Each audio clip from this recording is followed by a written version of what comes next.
Continuamos con nuestra serie de disertaciones sobre el origen del cosmos y la vida. En esta ocasión estaremos viendo la sesión número 43, donde estaremos estudiando los capítulos 10 y 11 del libro de Génesis, los últimos dos capítulos que hemos acordado para esta serie. Le damos gracias al Señor por traernos hasta acá. Estuvimos estudiando el diluvio universal que cubre los capítulos 6 al 9 del libro de Génesis, y ahora estaremos viendo la tabla de las naciones que se originaron a partir de Noé, y luego el evento de la Torre de Babel, y llegaremos hasta Abraham, el padre de la fe. Vamos a pedirle al Señor que ilumine nuestra mente y nuestros corazones. Padre, te damos gracias por esta gran oportunidad, Señor, que tú nos has dejado tu palabra y tu Espíritu Santo que vive, y tu palabra que es vida, Señor, para iluminar nuestra mente, nuestros corazones, para transformarnos y moldearnos, Señor, sanarnos, restaurarnos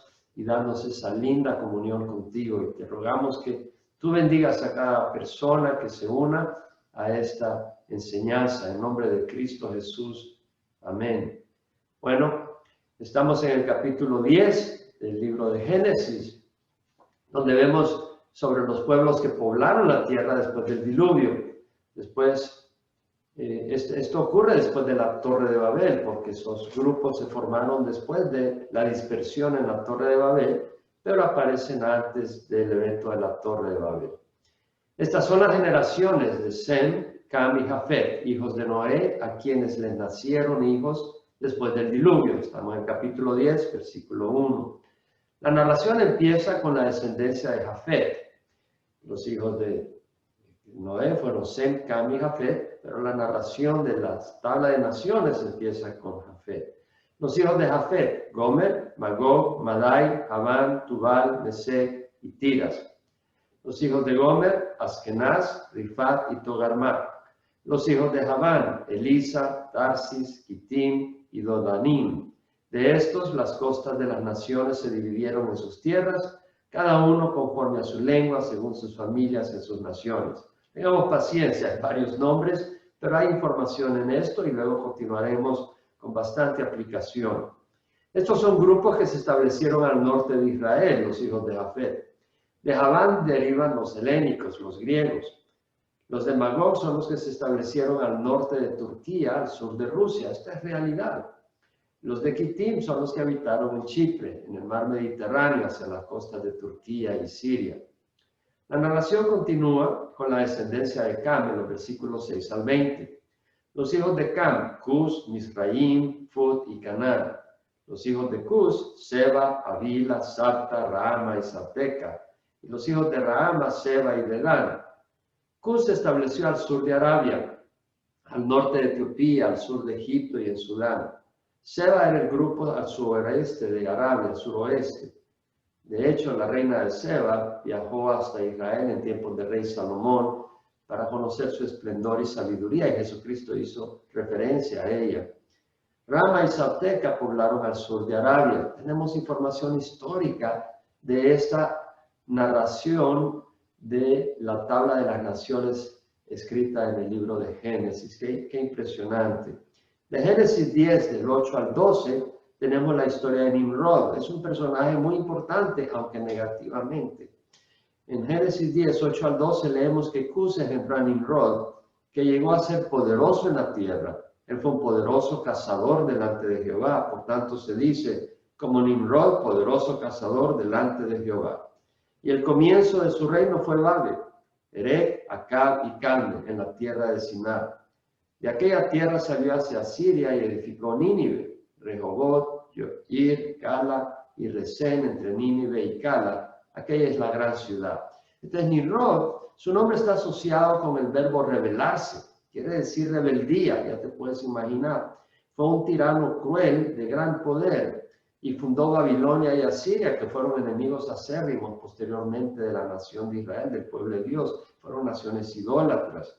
El término de poderoso cazador delante de Jehová se refiere a que era un guerrero. Era un término, poderoso cazador era un término que se usaba mucho para los reyes de Asiria posteriormente. Implicaba que era una persona fuerte, un conquistador poderoso, y no era cazador de animales necesariamente, sino de hombres. Era un tirano, era un conquistador, era rebelde a Dios y fundó algunos imperios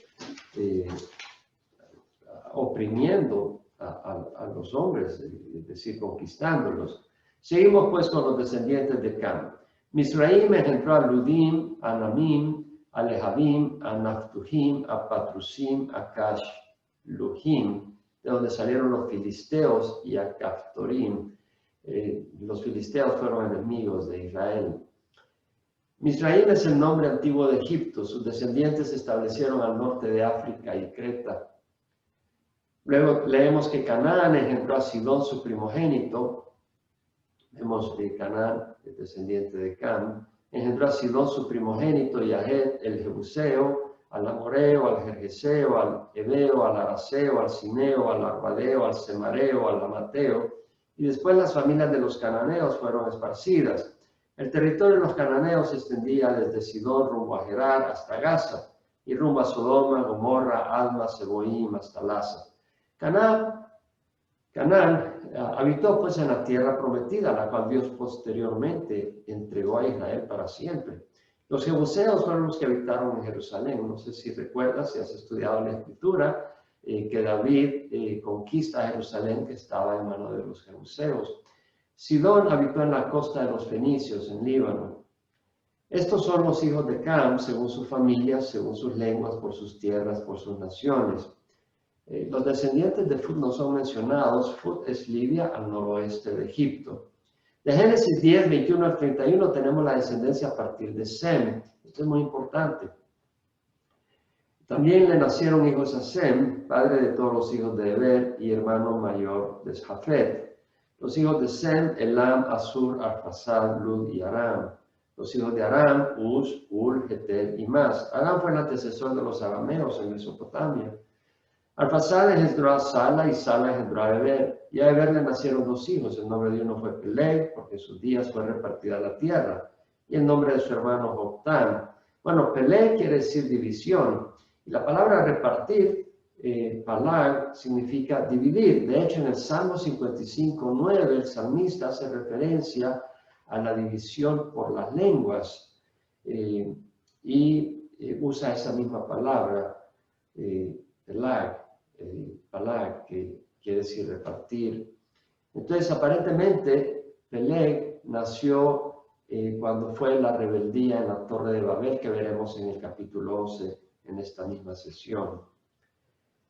Leemos que Joctán engendró a Almodad, a Selef, a Azar, Mabet, a Gera, a Adoram, a Uzal, a Dicla, a Obal, a Abimael, a Seba, a Ofir, a Avila y a Jobab. Todos estos fueron hijos de Joctán, y su territorio se extendía desde Mesa rumbo a Sefar, la región montañosa del oriente. Estos son los hijos de Sem, según sus familias, según sus lenguas, por sus tierras, conforme a sus naciones. En Génesis 10:32 tenemos un comentario reafirmando que todas las naciones provienen de Noé y sus hijos. Y dice la palabra: estos son las familias de los hijos de Noé, según sus genealogías, por sus naciones, y de ellos se propagaron las naciones sobre la tierra después del diluvio. Entonces, esta propagación se produjo después del evento de la Torre de Babel, cuando quisieron rebelarse contra Dios, cuando se rebelaron contra Dios, pero no lograron su propósito. Como vemos, esto es historia, esto es geografía, esto es realidad. La hipótesis de evolución nos hace pensar que todo esto es leyenda, pero no, hay documentos históricos que pueden relacionar el capítulo 10 de Génesis con la realidad histórica de los pueblos, en dónde habitaron, en qué área habitaron y sus actividades. En el capítulo 11 tenemos la triste historia de la rebelión del hombre contra Dios una vez más. Leemos en los primeros 4 versículos: toda la tierra hablaba la misma lengua y las mismas palabras. Y aconteció que según iban hacia el oriente, hallaron una llanura en la tierra de Sinar, y se establecieron ahí. Sinar es Babilonia. Y se dijeron unos a otros: vamos, fabriquemos ladrillos y cosámoslo bien. Y usaron ladrillo en lugar de piedra y asfalto en lugar de mezcla. Y dijeron: vamos, edifiquémonos una ciudad y una torre cuya cúspide llegue hasta los cielos.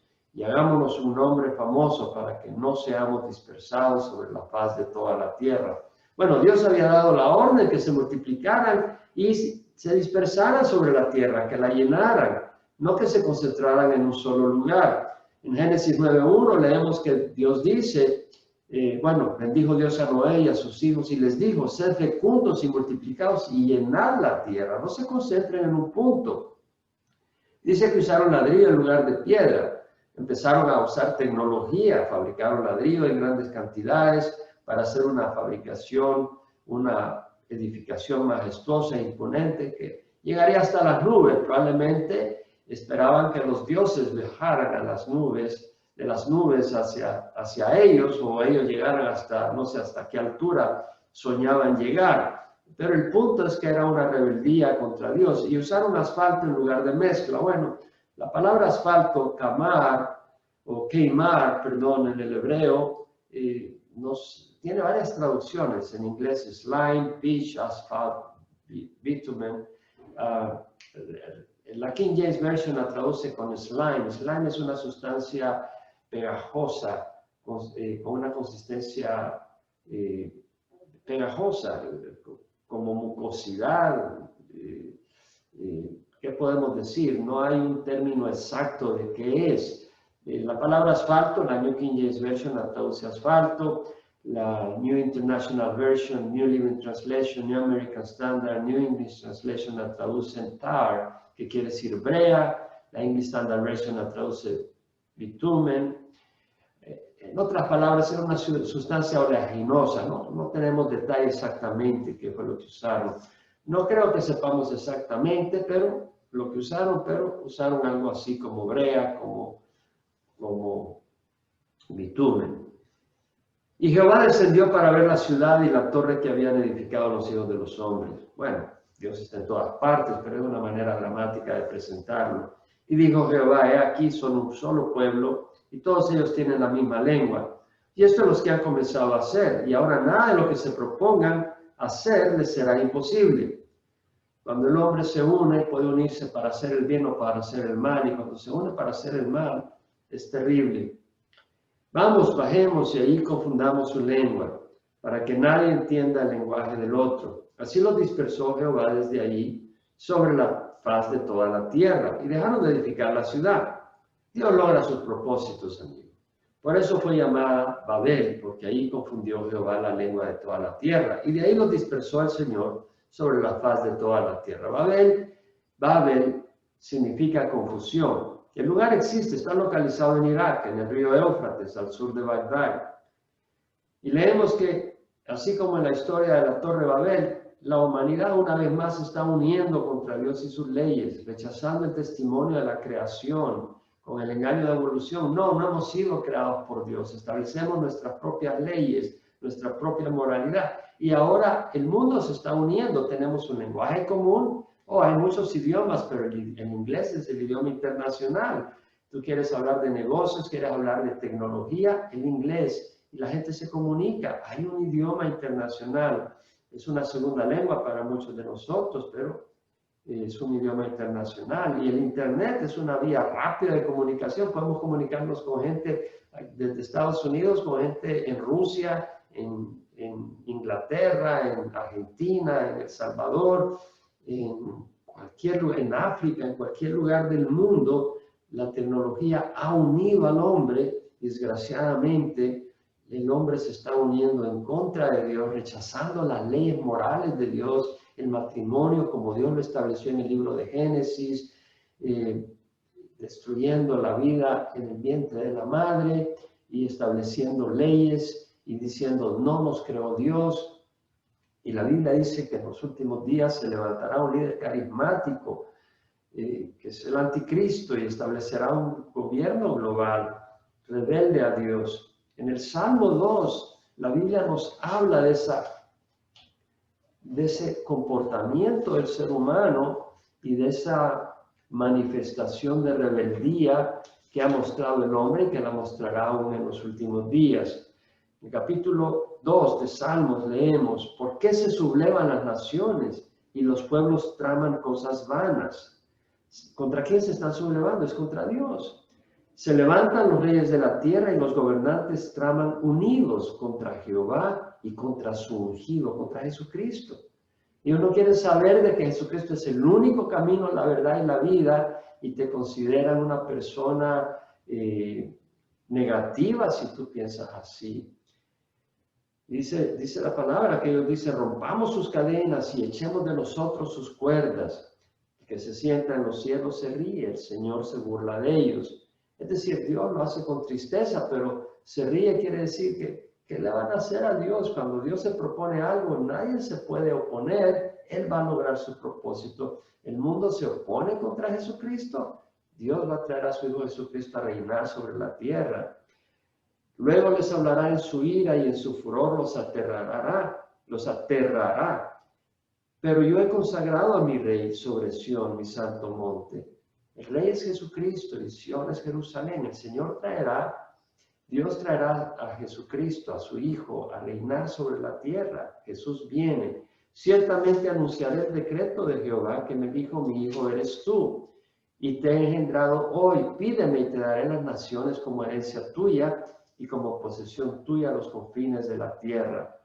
Dios ha concedido a Jesucristo, su Hijo, quien dio su vida en la cruz por nosotros, todas las naciones. Tú los quebrantarás con vara de hierro, los desmenuzarás como vaso de alfarero. Cuando Jesús venga, romperá toda rebeldía y gobernará por 1000 años con vara de hierro. Ahora pues, oh reyes, mostrad discernimiento, recibid amonestación, oh jueces de la tierra. Adorad a Jehová con reverencia, alegraos con temblor, honrad al Hijo para que no se enoje y perezcáis en el camino, pues puede inflamarse de repente su ira. Cuán bienaventurados son todos los que en Él se refugian. Hay un contraste. O tú te rebelas contra Dios, o tú te refugias en el Señor. Escoge vida, no muerte. Es necedad rebelarse contra Dios. Él es bueno, Él es luz, Él es verdad. ¿Por qué rebelarse contra Dios? Tenemos una naturaleza pecadora, pero Dios ha resuelto eso, mandando a su Hijo en la cruz a morir por nosotros y dándonos su Espíritu para poder caminar en sabiduría. En Romanos 3, no te creas bueno, porque la palabra del Señor dice que realmente tenemos una naturaleza pecadora que se manifestó antes del diluvio, y Dios tuvo que traer el diluvio universal, y después en la Torre de Babel. El hombre es pecador.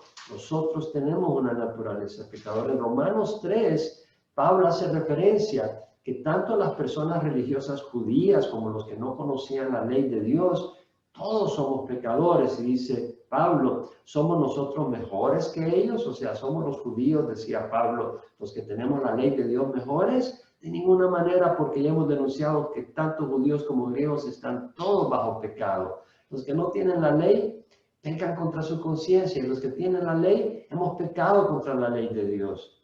Y dice la palabra, está escrito, no hay justo ni aun uno, no hay quien entienda, no hay quien busque a Dios. Si tú buscas a Dios es porque Dios ha llegado primero a tu corazón y te está buscando. Pero uno naturalmente huye de Dios. Eso fue lo que hizo Adán y Eva cuando pecaron. Y dice la palabra, todos se han desviado, a una se hicieron inútiles, no hay quien haga lo bueno, no hay ni siquiera uno. Entonces vemos acá la palabra del Señor que nos habla de la condición del ser humano. Pero Dios en su misericordia ha enviado al Espíritu Santo, envió a Jesucristo a morir en la cruz por nuestros pecados, y luego mandó el Espíritu Santo para hacernos entender que somos pecadores. La ley nos muestra que somos pecadores, pero el Espíritu Santo nos muestra el entendimiento que somos pecadores, que la ley nos muestra que somos pecadores, pero que Dios ha provisto salvación a través de Jesucristo. Jesús dijo, es necesario que yo me vaya, en Juan 16, 7 al 13. Es necesario que yo me vaya, si no me voy, el Consolador no vendrá a vosotros, pero si me voy os lo enviaré. Y cuando Él venga, convencerá al mundo de pecado, de justicia y de juicio. O sea, Él envía al Espíritu Santo, y cuando viene nos convence de pecado porque no creen en mí. Sí, decimos, oh, yo creo en Jesús, los demonios creen y tiemblan. Si creemos, de veras obedeceremos, leeremos su palabra y caminaremos en su luz. Dice, de pecado porque no creen en mí, de justicia porque voy al Padre y no me verán más. Jesús, el único justo que subió al cielo después de morir. Y de juicio porque el príncipe de este mundo ha sido juzgado. Satanás fue juzgado cuando Jesús moría en la cruz, la perfecta justicia siendo crucificado a través del esfuerzo de Satanás de destruir y de hacer caer al Hijo de Dios. Y ahí se mostró la maldad por lo que es y Satanás fue juzgado. Pero dijo el Señor, pero cuando el Espíritu de verdad venga, os guiará toda la verdad. Tenemos al Espíritu Santo que nos guía. Eso es lo que vino a hacer el Espíritu Santo. Nos viene a traer hacia Dios, porque nosotros no buscamos a Dios. Y Jesús viene, Jesús ha venido y Jesús está a través del Espíritu Santo llamándonos. Dice la palabra que Jesús dijo, yo estoy a la puerta y toco. Si alguno escucha mi voz y abre la puerta, yo entraré y cenaré con él y él conmigo. Dios ha venido a restablecer, a reconciliarnos con él, a establecer una relación de amor. Este es un mundo negativo, este es un mundo egoísta, es un mundo de pecado. Hay pecado en nosotros, hay pecado en el mundo y Satanás busca rebelarnos contra Dios, que nos rebelemos contra Dios. Amigo, es tiempo de venir al Señor, es tiempo de agarrar la Escritura y darle gracias a Dios por su luz, por su salvación y caminar con Él. En el versículo 10 al 26 del capítulo 11 tenemos la historia de Sem a Abraham. De nuevo, todo lo que tenemos acá es la genealogía que nos va a llevar hasta Jesús en el libro de Lucas. Dice la palabra, estas son las generaciones de Sem. Sem tenía 100 años y engendró a Arfaxad 2 años después del diluvio. Y vivió Sem 500 años después de haber engendrado a Arfaxad y engendró hijos e hijas. Entonces Sem vivió un total de 600 años, al menos que Noé. Arfaxad vivió 35 años y engendró a Sala. Y vivió Arfaxad 403 años después de haber engendrado a Sala y engendró hijos e hijas. Vemos que Arfaxad vivió 438 años, menos que su padre. Sala vivió 30 años y engendró a Eber, y vivió Sala 403 años después de haber engendrado a Eber y engendró hijos e hijas. Sala vivió 433 años. Eber vivió 34 años y engendró a Peleg. Y vivió Eber 430 años después de haber engendrado a Peleg y engendró hijos e hijas. Eber vivió 464 años. Vemos que la expectativa de vida se redujo de 900 a 600 y ahora en los 400. Y Peleg vivió 30 años y engendró a Reú, y vivió Peleg 209 años después de haber engendrado a Reú y tuvo hijos e hijas. Peleg vivió 239 años, se reduce la expectativa de vida. Reú vivió 32 años y engendró a Serug. Y vivió Reú 207 años después de haber engendrado a Serug y engendró hijos e hijas. Reú vivió pues 239 años. Serug vivió 30 años y engendró a Nacor, y vivió Serug 200 años después de haber engendrado a Nacor y engendró hijos e hijas. Serug vivió 230 años. Nacor vivió 29 años y engendró a Taré, una figura muy importante. Y vivió Nacor 119 años después de haber engendrado a Taré y engendró hijos e hijas. Nacor vivió 148 años. Vemos que se va reduciendo el tiempo, se establece ahí por los 200 años. Taré vivió 70 años y engendró a Abraham, a Nacor y a Harán. Taré vivió 205 años, tal como vemos en Génesis 11:32 posteriormente. Entonces vemos la edad de los ancestros. Después del diluvio se va disminuyendo, y es que después del diluvio las ventanas de los cielos fueron abiertas, las compuertas del cielo, y llovió por mucho tiempo, y había una capa de agua en la atmósfera superior que se vino, y esto afectó la protección de la Tierra contra radiación cósmica, rayos ultravioleta, y lo que entendemos es que la expectativa de vida se redujo gradualmente después del diluvio. Tenemos pues la genealogía bueno, tenemos la genealogía de Set anteriormente, y acá tenemos la genealogía desde Sem hasta Abraham, y continuaríamos en el libro de Lucas, capítulo 3, del versículo 23 al 38, donde tenemos la genealogía que llega hasta Jesús. Muy importante, porque Jesús ha sido prometido a Abraham y a los descendientes, la descendencia de Abraham a David. En Génesis 27 al 32 del capítulo 11, tenemos la historia de Abraham y de Sarai. Estas son las generaciones de Taré. Taré era idólatra. Taré engendró a Abraham, a Nacor y a Harán, y Harán engendró a Lot. Este Lot es muy importante porque acompaña a su tío Abraham cuando Dios lo llama. Murió Harán, hermano de Abraham, en presencia de su padre Taré, en la tierra de su nacimiento, en Ur de los Caldeos. Eso es en Irak. Y Abraham y Nacor tomaron para sí mujeres. El nombre de la mujer de Abraham era Sarai, que era su pariente. Y el nombre de la mujer de Nacor, Milca, hija de Harán, padre de Milca y de Isca. Nacor pues se casó con su sobrina. con la hija de Harán, que era hermano de Nacor, que había muerto. Sarai era estéril, no tenía hijos. Bueno, Dios permitió esto para después mostrar su gran poder cuando Sarai tenía 90 años, que llega a tener a Isaac. Y Taré tomó a Abraham su hijo, a su nieto Lot, hijo de Harán, y a Sarai su nuera, mujer de su hijo Abraham, y salieron juntos de Ur de los Caldeos en dirección a la tierra de Canaán, y llegaron hasta Harán y se establecieron ahí. Bueno, sí, Taré tomó a Abraham porque Taré era el padre, pero realmente quien salió fue Abraham. Dios llamó a Abraham cuando estaba en Ur de Caldea y le dijo que saliera a la tierra que le iba a mostrar y que le iba a bendecir. Bueno, su papá se le pegó y le dijo, no, yo voy contigo, y lo mismo su sobrino Lot. Eso lo vemos en el libro de Hechos, cuando Esteban está predicando. Y al predicar se le oponen los judíos y Esteban da un gran discurso que lo terminan apedreando. En el capítulo 7 leemos que dice Esteban, escuchadme, hermanos y padres, el Dios de gloria apareció a nuestro padre Abraham cuando estaba en Mesopotamia antes que habitara en Harán. Y le dijo, sal de tu tierra y de tu parentela y ve a la tierra que yo te mostraré. Entonces él salió de la tierra de los caldeos y se radicó en Harán. Y de ahí, después de la muerte de su padre, Dios lo trasladó a esta tierra en la cual ahora vosotros habitáis. No le dio en ella heredad, ni siquiera la medida de la planta de pie. Sin embargo, aunque no tenía hijo, prometió que se la daría en posesión a él y a su descendencia después de él. Dios prometió esa tierra a Abraham, la tierra prometida. Pero vemos que los días de Taré fueron 205 años y murió Taré en Harán. Pero vemos que el llamado fue a Abraham y por eso quiero pasarme al capítulo 12, por lo menos los 9 versículos del capítulo 12 para hablar un poco de Abraham. No quiero terminar el capítulo 11 o esta sesión de los fundamentos de la Biblia sin hablar de Abraham. Jehová dijo a Abraham, vete de tu tierra, de entre tus parientes, de la casa de tu padre, a la tierra que yo te mostraré, y haré de ti una nación grande, y te bendeciré y engrandeceré tu nombre.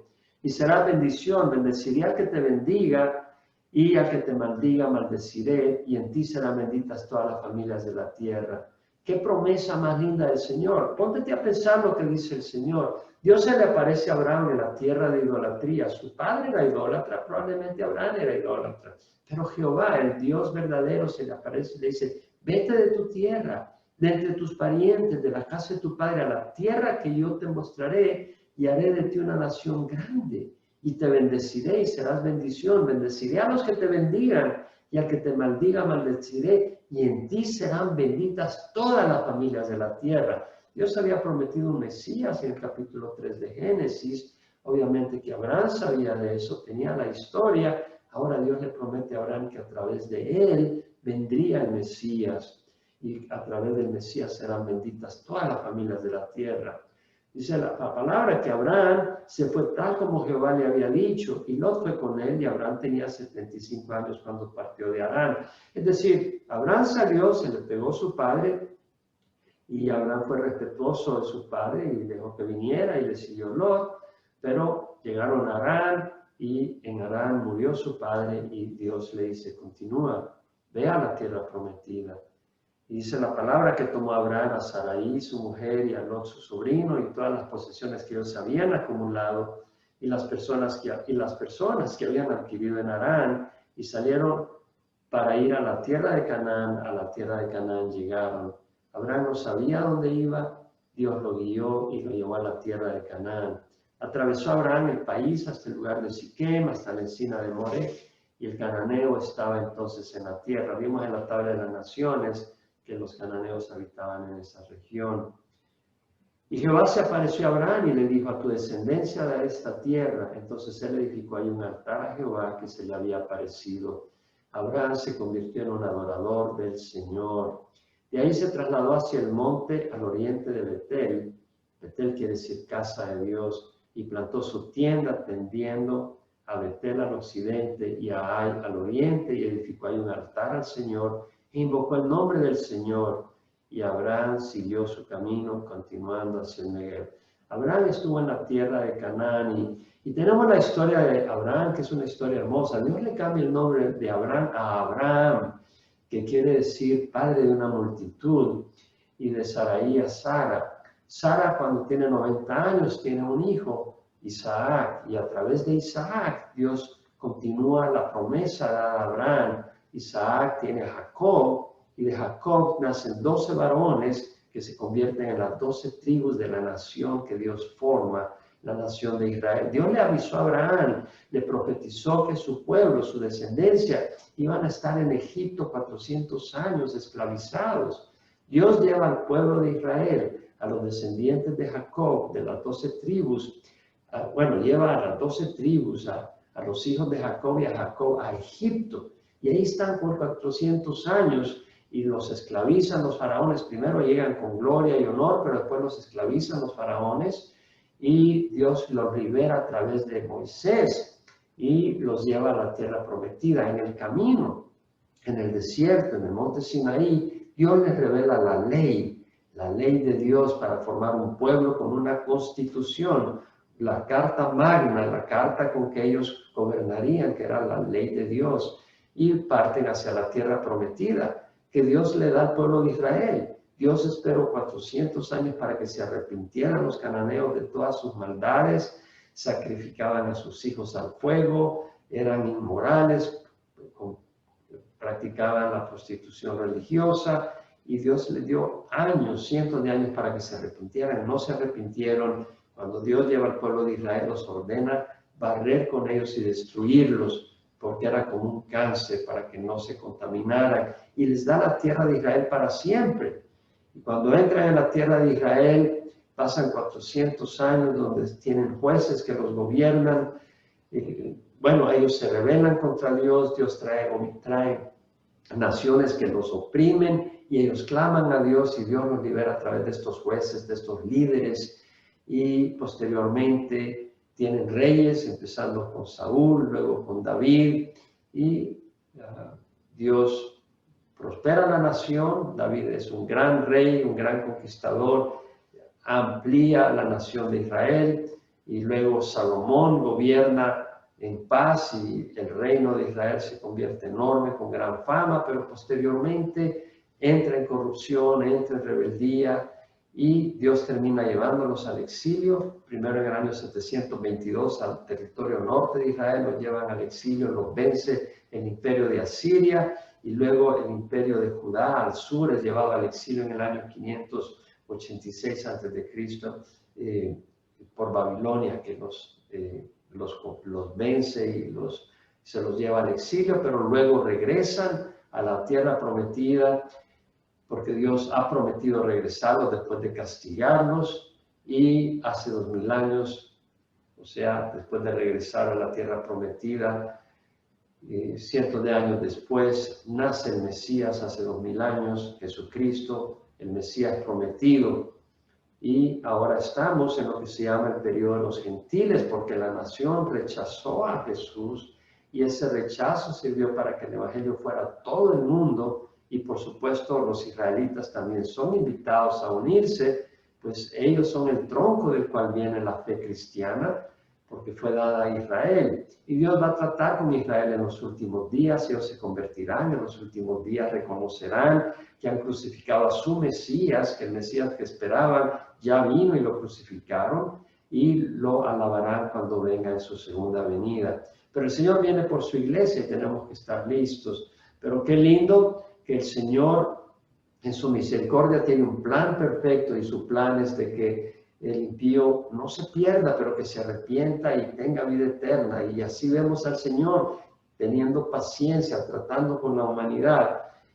¿Qué podemos hacer nosotros ahora? La Biblia es extensa. Hemos cubierto rápidamente 11 capítulos de Génesis, pero la Biblia tiene 66 libros, de Génesis, Apocalipsis. Conozcamos la palabra del Señor. No te dejes engañar por hipótesis como evolución. Hemos mostrado en las primeras 32 sesiones de que no tiene bases científicas, que es una hipótesis alimentada por rebeldía y engaño y con prejuicios contra Dios.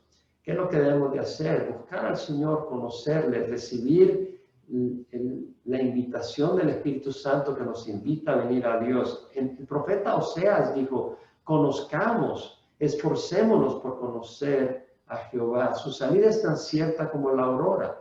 Él vendrá a nosotros como la lluvia de primavera que riega la tierra. El Señor viene. Conozcamos al Señor. Conocer al Señor es conocer vida. En Jeremías 9, 23 al 24, el profeta dice, así dice Jehová, no se gloríe el sabio en su sabiduría. ¿Tiene sabiduría de este mundo? Mira a los que dicen que venimos de evolución. ¿Qué sabiduría es esa? Pensar que el cerebro humano resulta de una ameba que fue evolucionando por casualidad. Amigo, eso no es sabiduría, eso es tontería. Eso es necedad. Ahora, si tienes buena sabiduría, sabiduría que viene de Dios, dale la gloria a Dios. No te gloríes en la sabiduría, gloríate en el Dios que te da sabiduría. Y dice, no se gloríe el poderoso de su poder. ¿Tienes algo de poder? ¿De qué sirve cuando te estés muriendo? No te va a librar de la muerte. Si tienes poderes y es un buen poder para hacer el bien, dale gloria a Dios porque ese es el Espíritu Santo. Jesús dijo, recibiréis poder cuando el Espíritu Santo descienda sobre vosotros. Es el Espíritu Santo. Y ni el rico se gloría en su riqueza. ¿De qué te sirven las riquezas? Pueden testificar contra ti si lo que has hecho es acaparar riqueza a costa de injusticia. El rico no se gloría en su riqueza, mas el que se gloríe, gloríese de esto, de que me entiende y me conoce. Pues yo soy Jehová que hago misericordia. La palabra misericordia es gesed en el hebreo, es amor, compasión, compromiso, derecho, lo que es recto y justicia en la tierra, porque en estas cosas me complazco, declara Jehová. Entonces, ¿qué te invito? Número uno, a tener al Señor. En 1 Juan leemos, el testimonio es este, que Dios nos ha dado vida eterna. Esta vida está en su Hijo. El que tiene al Hijo tiene la vida. El que no tiene al Hijo de Dios no tiene la vida. Recibe vida. Una cosa es existir sin conocer a Dios. Otra cosa es tener vida que Dios ha prometido. Recibe a Jesucristo y experimenta la vida del Señor. Y luego conócele. Estudia la palabra. Congrégate donde se estudia la palabra bajo la guía del Espíritu Santo y la dirección de Jesucristo, y donde Jesucristo es el centro, es la roca donde tú pones tu fe en una persona, en Jesús. No la puedes tener en Jesús y en los santos y en otras personas. Tiene que ser en una persona que es Jesús. Jesús no comparte su gloria con nadie. Dios no comparte su gloria con nadie. Si no has hecho a Jesús tu Señor y tu Salvador, le te invito a que lo hagas.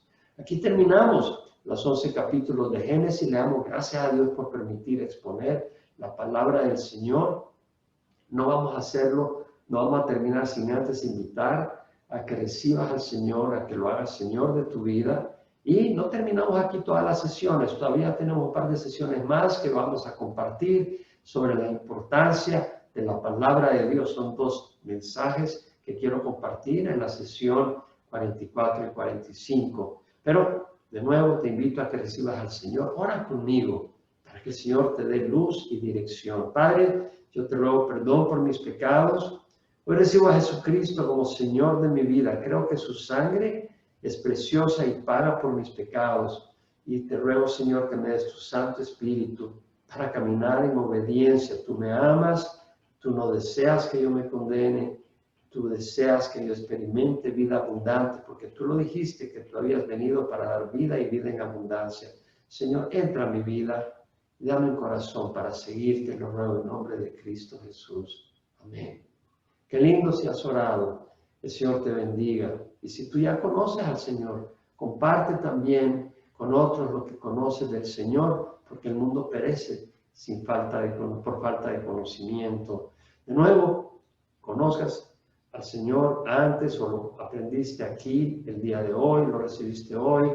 Te invito de todo caso que tú compartas esta sesión con otros y las sesiones anteriores que tienen mucha información y sobre todo la palabra de Dios que es vida. Compártela con otros. Gracias por permitirnos estar contigo y gracias sobre todo al Señor que nos permite conocerle, nos ayuda a conocerle y nos da la oportunidad de compartir con otros esa bendición. El Señor te bendiga. Hasta la próxima.